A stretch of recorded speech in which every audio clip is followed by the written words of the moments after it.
I want us to speak on these incidences that we've been recording across the country.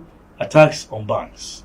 Attacks on banks. I don't want to understand the rationale behind this, because if you don't have money, we need to go to the banks. And when you attack these banks, you attack the ATMs.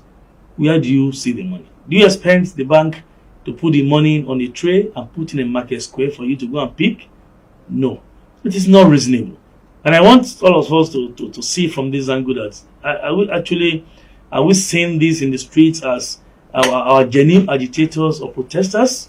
I want to believe these are criminals who just want to seize the opportunity of the scarcity we have to foment trouble, to rob, to steal people's property, and to attack some of these banks. Or what do we call this? Or are we actually coming with a dimension of end backs? You can't end backs. It's not a case of you have a doctor, just one medical doctor in your village, and you're angry you kill the medical doctor. Who is going to treat you if you have issues? Like the case of those who set ablaze police stations during answers. Now they're coming back, they want to rebuild police stations. They destroyed the old one. We're having a new prototype of police station now. You can see the standard the IGP is putting in place. You want to rebuild that station, you must use that design, you must use that prototype, not the old one you set ablaze. We need to be very, very cautious of what we do. Look before you leap. Don't rush into taking actions that are highly irrational. Assimilate. Assess situations before you act. Why going to all these banks? Why going to ATMs? Now, these banks, you have bought. These machines, ATM, you have destroyed. How do you want to get money from them? This is an issue we need to address. Don't let us only capitalize on issues like this, policies like this, and cause problems to ourselves. People attack innocent people, vandalize people's vehicles. People who suffer like you, who don't have this cash like you, who don't get fuel to move, and you still attack them. On what basis? What do we stand to gain? I always say it is our collective heritage, Nigeria, our nation. It's a collective heritage. And don't forget, those of you that just think you can cash out from all these crises, that man who pulls the trigger to declare a war and not live to see the end of that war. Don't cause problem. Don't create brouhaha in any part of this country. For us in the police, we always do the needful. Those that have been arrested, we charge to court.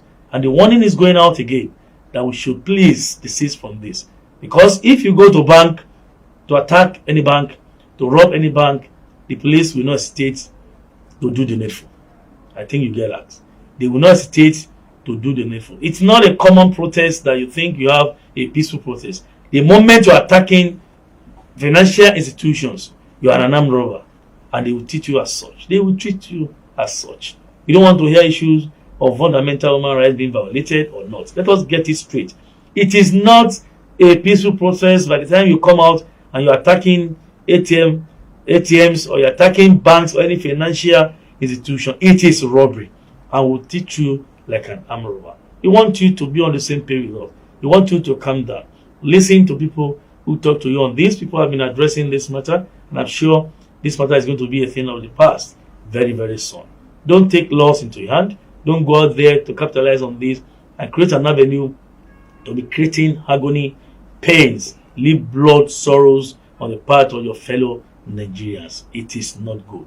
Let us love one another. We are all Nigerians. Let us love one another. We are human beings. God has created us to live together.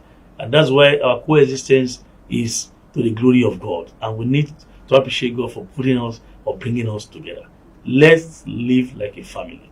Run away or do away with crimes and criminality. Shun violence. Shun robbery. Shun violence and protests that can leave pain, blood, sorrow, and agony to ourselves. We need to live like a family.